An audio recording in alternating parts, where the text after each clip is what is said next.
US tested a ballistic missile Tuesday. It was launched from an Air Force base in Southern California and sailed over the Pacific Ocean, landing eventually at an atoll almost 7,000 kilometers away. Then, just hours later, the Russian military tested its own ICBM-2.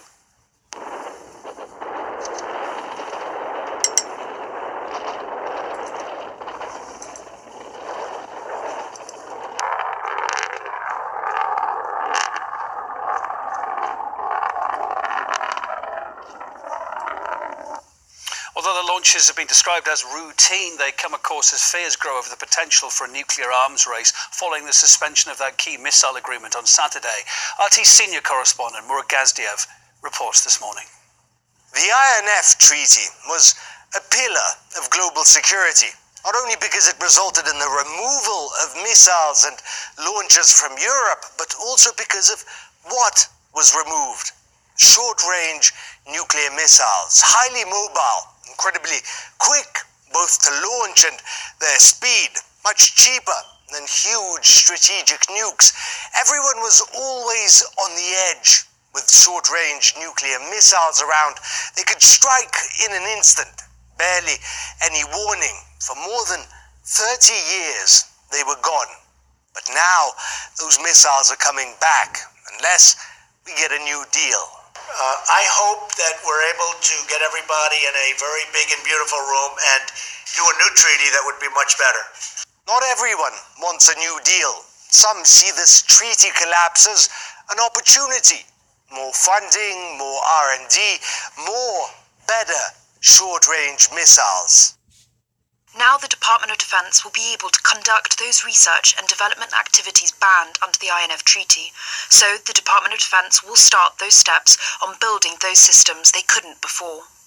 You can forgive the odd official with more ambition than sense, but the military-industrial complex, those guys that make and sell missiles, oh, they're ecstatic. Raytheon and Lockheed Martin wasted no time and are soon going to be testing their prototypes, precision strike missiles with ranges greater than 500 kilometers. Withdrawing from the INF Treaty is a good start. Now this action must be backed by American firepower. The United States must regain the strategic advantage by expediting the development and deployment of a new generation of ground-launched missiles. It's incredible. They seemingly want an arms race, a nuclear arms race, and that's what they're getting. Russia, which the US accused of violating the treaty, promises to respond, develop new weapons. That is to say, everyone's gone nuts. There are still people with sense, people that realize a nuclear arms race isn't going to lead to anything good. People who realize that arms treaties where the world removes, not adds nukes, is good for humanity. Yeah, I think it's stupid for Democrats to be attacking Putin on all issues and not holding open the channel of nuclear dialogue. Yes, deal with the issues in Syria and killing diplomats and Ukraine and Crimea and all the rest of that, but that doesn't warrant a nuclear blunder that kills billions of people or millions. So yes, whether you're a Democrat, a Republican, or somewhere in between, we need to have dialogue. And something that might help is a bit of humility. I don't even know what's crazier nowadays. People cheering a nuclear arms race or people calling for dialogue. Many want an arms race. And you know why? Because nukes are pretty. We see these beautiful pictures at night. I am tempted to quote the great Leonard Cohen, I'm guided by the beauty of our weapons. And they are beautiful pictures of fearsome armaments. Isaiah 54 verse 16. Behold, I have created the smith that bloweth the coals in the fire, and that bringeth forth an instrument for his work. I have created the waster to destroy. Brakatha Yahweh, Brakatha Yahweh Shah, Brakatha Yahweh, Brakatha Yahweh Shah, Brakatha Yahweh, Brakatha Yahweh Shah. All praises to Yahweh, Bahashem, Yahweh Shah, Bahashem, Rakah Kwadash. Double honor to the apostles and elders of Great Millstone. Salutations, you Akim out there that's pushing this word in truth and sincerity. Amen. First and foremost, we in the year of 2019, the year of Karagma, you know. But what we have going on here is a broken INF treaty that goes back during the time of Reagan and Mikhail Gorbachev. And what we see, what you have witnessed in this video, is like these Edomites, the spirit is on them to create more missiles. The Most High put that spirit on them to create smaller and more powerful and more faster missiles, man. Why? Because the Most High is bringing forth that instrument for his work. The Lord calls them instruments of his work the waster. And boy, oh boy, are them nuclear missiles, them ICBM nuclear missiles, is going to make this land desolate and do a whole lot of wasting, man. This is Joel chapter 2, verse 3. A fire bloweth before. Matter of fact, I'm going to start at the top. This is Joel chapter 2, verse 1. Blow ye a trumpet in Zion. And that's exactly what we're doing, man. We out there week in and week out blowing that trumpet to warn the people, man. To warn the 2/3 of you Negroes, Hispanics, and Native Americans that Esau, the so-called white man, is going to show his horns. Esau, the so-called white man, which is the devil, is preparing martial law. We're out there telling you week in and week out that Esau, the so-called white man, is going to be destroyed right along with 2/3 of you Negroes, Hispanics, Native Americans by thermonuclear destruction, which is the Most High's armory, which is the Most High's weapons of his indignation. And we've been telling you these things, man. We out there gathering the hopeful elect, and we warning the 2/3 of you Negroes, Hispanics, Native Americans of the destruction that's about to take place, man. We are warning you about the R4D microchip, which Esau is going to implement and make mandatory. So that's going to happen before this nuclear war jumps off. You know what I mean? This nuclear war is not going to take place, which the day of the Lord, until Esau implement that R4D microchip and make it mandatory. Then that's when the Most High is going to destroy this place by fire, man. And we out there warning you these things is going to take place, but we out there telling you that these things is going to come to pass, man. There's no more denying that the R4D microchip is the mark of the beast, man. Because there's various videos out there, and they even having microchipping parties, man. So we out there warning you. That's the trumpet we are blowing, man. And we are sounding an alarm. It says, and sound an alarm in my holy mountain, and tell the inhabitants of the land, tremble. It's like let all the inhabitants of the land tremble, for the day of the Lord cometh. It is near at hand. What is the day of the Lord? Where the Most High put the spirit on these nations to come up against America and destroy this place with thermonuclear destruction, which is fire, man. And the video that we just finished watching is letting you know that the Most High is stirring these devils up, man, and putting the spirit on them to create more missiles, man. You see what's going on in this video? They are delighting themselves that is a new nuclear arms race, that the Cold War has been revived. They're delighting themselves in that, man.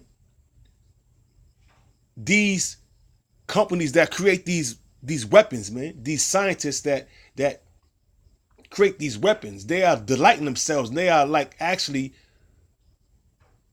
creaming themselves because, for lack of better words, because of the pullout and the suspension of the INF treaty, man, that was established in the era of Ronald Reagan and Mikhail Gorbachev, man. And it says, Joel chapter 2, verse 2, a day of gloominess and a day of darkness and of gloominess, a day of clouds and thick darkness. And that's exactly what's going to happen, man. That day that the Most High put the spirit on these different kings and these different prime ministers to come up against America and shoot the missiles off, where the Most High gather that assembly of great nations to come up against America, that day is going to be gloomy. It's going to be dark. Because what's going to happen when some nuclear missiles hit, man, is going to block out the sun. That mushroom cloud is going to actually block out the sun. Hence, the day is going to be dark and gloomy, man. It's going to be a terrible day, man. That day is coming, man. That day is coming real soon. That day is right around the corner. Because right now, the Most High put the spirit on these Edomites to do away with that treaty, that nuclear arms treaty, man. For the very purpose of revving it up and shooting the missiles off, man. And that's exactly what's going to happen. It says, a day of darkness and of gloominess, a day of clouds and thick darkness, as the morning spread upon the mountains, a great people and a strong, they have not been ever the like, neither shall be any more after it, even to the years of many generations. And them people, it's not talking about actual people, it's talking about multitudes of nuclear missiles, ICBM nuclear missiles. It's not talking about a great people. It's talking about over 200 million nuclear missiles with the warheads that's going to be shot off, man, to destroy America. That's exactly what it's talking about. It's not talking about people. It says, verse 3, a fire devoureth before them, and behind them a flame burneth. You see how it shoots up while the rocket is being propelled. There's a great fire that's propelling the rocket from behind, man. It says, a fire devoureth before them, and behind them a flame burneth. The land is as the Garden of Eden before them, and behind them a desolate wilderness. Yea, and nothing shall escape them. Now, referring to, it says, a flame burneth, the land is as the Garden of Eden before them. Because if you look at America, certain parts of Maine, in the Midwest, California, Florida, you have beautiful grass and greenery, great vegetation, there's acres and acres of green and beautiful land, man. So it looked like from the great landmass of all the trees, the palm trees, the beautiful grass, the flowers, the acres and acres of corn, and the acres and acres of this greenery. It looks like the Garden of Eden. But that's before the nuclear missiles hit. But once them ICBM missiles hit, it's no longer going to look like the Garden of Eden. It's going to look like a desolate wilderness. It says,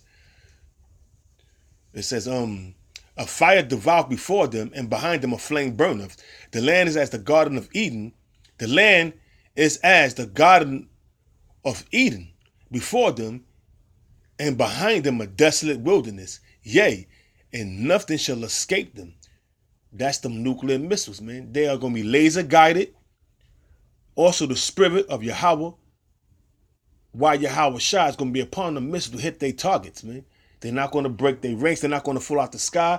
They are going to destroy what they set out to destroy. The whole land of America, the whole land of Israel is going to be destroyed. Certain parts of Russia, China, North Korea, Iran, any nation that come up against America that have nuclear capability that's going to shoot the missiles off, certain parts of their land is going to be destroyed. Certain parts of their land is going to be destroyed, but America is going to be a total desert. It says, verse 4, second Joel chapter 2, Joel the second chapter 2, verse 4. The appearance of them is as the appearance of horses, and as horsemen so shall they run. The appearance of them is like horses. That horse represents power, man. And what do you think is in them warheads? Pure fire, pure power, man. That's going to be able to rock this earth, man. It's going to shake this earth. And nobody in this land that they call America, which is Babylon according to the scriptures, is gonna make it, man. Except those that get binged up, which are the 1/3, man, the 144,000, the elect. Because what's going to happen is the Most High, whether Yahweh Shah, when he comes back, he's going to bring death, deliverance, and destruction. Deliverance to the 1/3, the elect, 144,000, and death and destruction to the 2/3 and the rest of the nations, Esau and the rest of the nation that's in the land, in this land that they call America. It's going to be totally destroyed. It says, verse 5, like the noise of chariots on the top of mountains shall they heap, like the noise of a flame of fire that devoureth the stubble, as a young people set in battle array.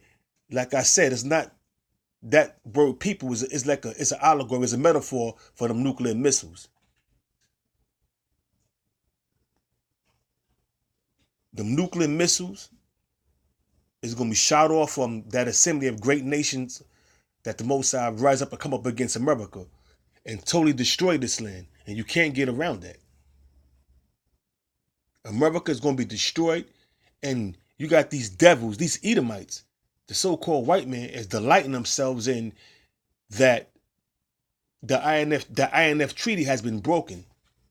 Therefore, the military-industrial complex can make more money. Because that's what it's all about.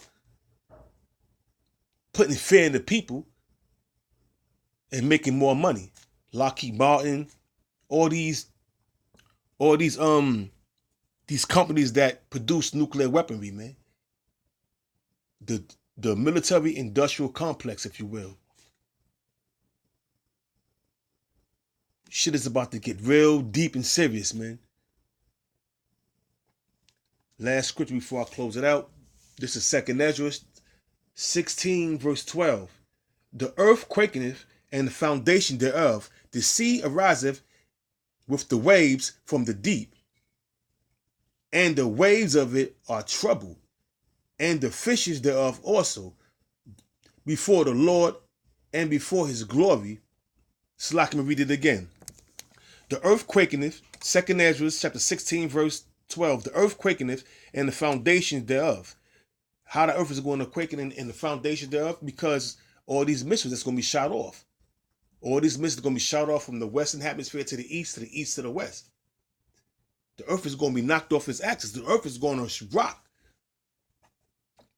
The sea ariseth with the waves from the deep, and the waves of it are troubled, and the fishes thereof also, before the Lord and before the glory of his power. What's the glory of the Lord's power? First and foremost, them chariots and them ICBM nuclear missiles, which is an instrument that the Most High called his waster, that he have put in the spirit of these scientists to destroy, to create, so he could destroy this land. The very same missiles, the very same ICBM, hypersonic and supersonic, and all these small warheads that Esau, the so-called white man, is creating, is for his own destruction. Because that's the instrument the Most High is going to use to destroy this land that they call America. It says, verse 13. 2nd Ezra chapter 16, verse 13. For strong is his right hand that bendeth the bow. Whose right hand? The Lord's. Because these are the Lord's weapons, man. These are the Lord's army. And that bow is a nuclear silo that holds the arrow, that holds the ICBM nuclear missile intact in place before it's launched. It says, for strong is his right hand that bendeth the bow, his arrows that he shooteth are sharp, and shall not miss when they begin to be shot into the ends of the world, man. Like I said, from the western hemisphere, from Russia over to the United States, which is the west, whether from the west, which is America, shooting over missiles to Russia, which is the east, and to the east to the west, man. Missiles are going to be shot back and forth from the ends of the earth, man, because Russia's on the other side of the world, man. So missiles are going to be shot into the ends of the earth, man, back and forth. That's going to make this earth rock. This is the revived nuclear arms race. Yo, hyped up 3.0. And with that, I hope you Akim was edified. I'm going to give all praises once again to Yahweh, Bahashem, Yahweh Shah, Bahashem, Bakakwadash. And double honor to the apostle and elders of Great Millstone. Amen. We're approaching that time. Because the Most High is putting the spirit on Esau to create more missiles. To start another arms race. Russia, United States, and France shot off missiles within hours of each other. Hence, that nuclear arms race is here. And it's only going to escalate and get worse. Hey, so with that, I'm going to say shalom.